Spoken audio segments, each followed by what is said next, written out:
നിങ്ങൾക്ക് സ്വന്തമായിട്ടൊരു pet dog ഉണ്ടോ? പെറ്റ് ഡോഗ് ഉണ്ടവർ മാത്രം കണ്ടാൽ മതി കേട്ടോ.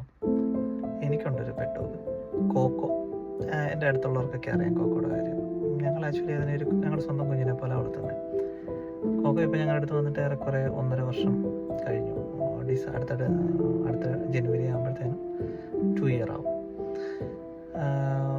അവളെക്കുറിച്ച് മാത്രമല്ല, എല്ലാ ഡോഗിനെ കുറിച്ചുള്ളൊരു സാധനമാണ് പറയാൻ പോകുന്നത്. കാരണം അൺകണ്ടീഷണൽ ലവ് എന്ന് പറയുന്ന ഒരു സാധനം വേറെ എവിടെയും കാണാൻ പറ്റില്ല.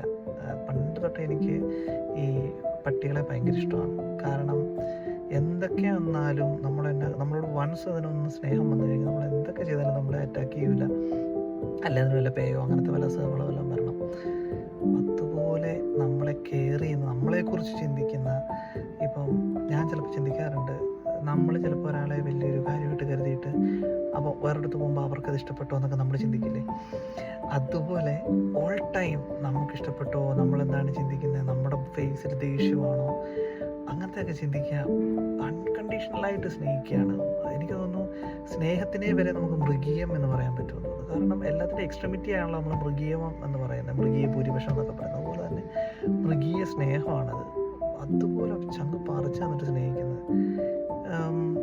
കോക്കോ ഇപ്പം വന്ന കാലത്തൊക്കെ ഞാനെപ്പോഴും വൈഫിനോട് പറഞ്ഞിട്ടുണ്ട്, അവളെ എപ്പോഴും ഡോമിനേറ്റ് ചെയ്യണം. അത് കാരണം ഡോമിനേറ്റ് ചെയ്യുന്ന മാസ്റ്ററോട് മാത്രമേ എപ്പോഴും ഡോഗ്സ് അനുസരിക്കുകയുള്ളൂ എന്നുള്ള രീതിയിൽ ഞാൻ പറയരുത്. അന്ന് 36 ദിവസം പ്രായമുള്ളപ്പോഴാണ് എനിക്ക് അവളെ കിട്ടുന്നത്. പക്ഷേ അത് കഴിഞ്ഞൊരു ആക്സിഡൻറ്റിൽ എൻ്റെ കാറിൻ്റെ അടിയിൽ തന്നെ അവൾ വന്ന് കയറി. അന്നത്തെ ദിവസം ഐ തോട്ട് എനിക്ക് അവളെ ലോസ്റ്റായി. അവൾ മുന്നോട്ട് പോയില്ല. കാരണം അവളുടെ കണ്ണ് രണ്ടും തള്ളി. അവളുടെ ശരീരത്തൂടെ വണ്ടി കയറി. ഞാനത് മനസ്സിലാക്കി. കാരണം വണ്ടിയുടെ ടയർ എന്തെല്ലോ കയറി ഇറങ്ങിയായിട്ട് ഞാൻ അറിഞ്ഞു. അന്നത്തെ ദിവസം ഞാൻ റിയലൈസ് ചെയ്തു. കാരണം ആ ഒരു ലവ് എനിക്കില്ലാതാകുന്നു എന്നുള്ളൊരു പേടി വന്നു. കാരണം അന്നത്തെ ദിവസം ആക്സിഡൻറ്റ് കഴിഞ്ഞിട്ട് ഇവൾ ചലിക്കുന്നില്ല, ഇവളുടെ കുസൃതിയില്ല. ഇവൾ ചുമ്മാ നിൽക്കും, നമ്മുടെ കയ്യിലും കാലിലും സാധനത്തിലും ഒക്കെ കടിക്കും. ഞങ്ങളുടെ സോഫയിൽ ചാടിക്കയറും, കട്ടിലെ ചാടിക്കയറും, കാണുന്നിടത്തൊക്കെ മൂത്രം ഒഴിക്കും. അപ്പോൾ അതിനൊക്കെ ഞാൻ എടുത്തിട്ട് അടിക്കുമായിരുന്നു അതിനെ. പക്ഷേ ഒരു സുപ്രഭാതത്തിൽ അത് അനങ്ങാതെ നിൽക്കുക, നോക്കുന്നില്ല. ഞാൻ അതിനോട് ആ സമയത്ത് എൻ്റെ കണ്ണൊക്കെ നിറഞ്ഞിട്ട് ഞാൻ പറയും, നീ ഓട്, നീ കടിക്ക്, എൻ്റെ കൈ കടിക്ക്. അപ്പോൾ അതിന് ഞങ്ങൾ ചോക്ലേറ്റ് കൊടുക്കുന്നില്ലായിരുന്നു. അന്ന് അവസാനം ഞങ്ങൾക്ക് ഇതിൻ്റെ ഒരു തിരിച്ച് വരും എന്നുള്ളൊരു പ്രതീക്ഷ വന്ന് ഞങ്ങളൊരു ചോക്ലേറ്റ് കൊടുത്തപ്പോൾ അത് അവൾ നക്കി. ആ ഒറ്റ ആക്ഷനാണ് അവളുടെ ശരീരത്തിൽ നിന്നുണ്ടായത്. ആ ഒരു സന്തോഷം ഒരു വലിയ തന്നെയായിരുന്നു. പിന്നെ അത് കഴിഞ്ഞ് ഞങ്ങളന്ന് അവളെ കൊണ്ട് നടക്കാനിറങ്ങി. ആ നടക്കാനിറങ്ങിയ വീട്ടിൽ, അന്നല്ല എൻ്റെ പിറ്റേ ദിവസം നടക്കാനിറങ്ങി അവൾ സ്ഥിരം കയറുന്ന ഒരു വീട്ടിലൊരു ചേച്ചി അവൾക്ക് ബിസ്ക്കറ്റ് കൊടുത്തു. ആ ബിസ്ക്കറ്റ് കൊടുത്ത് അന്ന് അവൾ ആ ബിസ്ക്കറ്റ് സ്വീകരിച്ചു. അതുകൂടെ കണ്ടപ്പോഴത്തേനും എനിക്ക് മനസ്സിലായി, ഷീ ഈസ് കമ്മിങ് ബാക്ക്.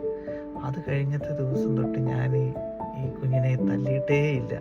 അവൾക്ക് എങ്ങനെയാണോ ഇഷ്ടം ആ ഇഷ്ടം പോലെയാണ് അവൾ ജീവിക്കുന്നത്. പക്ഷേ എൻ്റെ വൈഫ് എൻ്റെ കുഞ്ഞിനെ വയറ്റിൽ പ്രഗ്നൻ്റ് ആയിട്ടിരിക്കുന്ന സമയത്ത് ഞങ്ങൾ വൈകിട്ട് വീട്ടിൽ സംസാരിച്ചിരിക്കും. അന്നൊരു ദിവസം ഒരു കുഞ്ഞൊരു സൗണ്ട് ആ മുറ്റത്ത് കേട്ടപ്പം അവൾ ശരിക്കും ഒരു സർവൈലൻസ് ഡോഗാണെന്ന് ഞാൻ കണ്ടു. അവൾ പോയി 4 പാടും മൊത്തത്തിൽ ചെക്ക് ചെയ്ത് ആ സ്ഥലം മുഴുവൻ പോയി കണ്ടവൾ. എന്നിട്ട് അവൾ വന്ന് ഞങ്ങളെ അടുത്തിരിക്കുക അവൾ. അപ്പം ഞങ്ങൾ കൊഞ്ചിച്ചുകൊണ്ടിരിക്കുന്നതിൻ്റെ ഇടയ്ക്കാണ് അവൾ പോകുന്നത്. പക്ഷേ അവൾ അന്ന് കാണിച്ച അത് കണ്ടിട്ട് എനിക്ക് മനസ്സിലായി, അവളിൽ എപ്പോഴും നമ്മളാണ് അവളുടെ ലോകം, ഞങ്ങളുടെ ലോകമല്ലാതെ ഞാനും എൻ്റെ വൈഫും ഇപ്പം ഞങ്ങളുടെ കുഞ്ഞുമുണ്ട്, ഞങ്ങൾ 3 പേരുള്ള ഒരു ലോകത്തിലാണ് അവൾ ജീവിക്കുന്നത്. കാരണം ഞങ്ങൾ പുറത്തോട്ട് പോകുമ്പോൾ അവൾ വിഷമിക്കുന്നുണ്ട്, അവളെ കൂട്ടാതെ പോകുമ്പോൾ കരയുന്നുണ്ട്. പിന്നെ എന്നെ കാണുമ്പോൾ ഉള്ള ഒരു സ്നേഹം പറഞ്ഞറിയിക്കാൻ വയ്യല്ല. അതുപോലെ അവളൊരു ഒരു പേരൻ്റ് എന്ന് ഞാൻ പറയും. പെറ്റ് പേരൻ്റ് അല്ലെങ്കിൽ ഒരു ഡോഗ് പേരൻ്റ് എന്ന് പറയുന്നവർക്ക് മാത്രമേ അത് ശരിക്കും അത് മനസ്സിലാവത്തുള്ളൂ. So hats off to all pet lovers, especially dog lovers.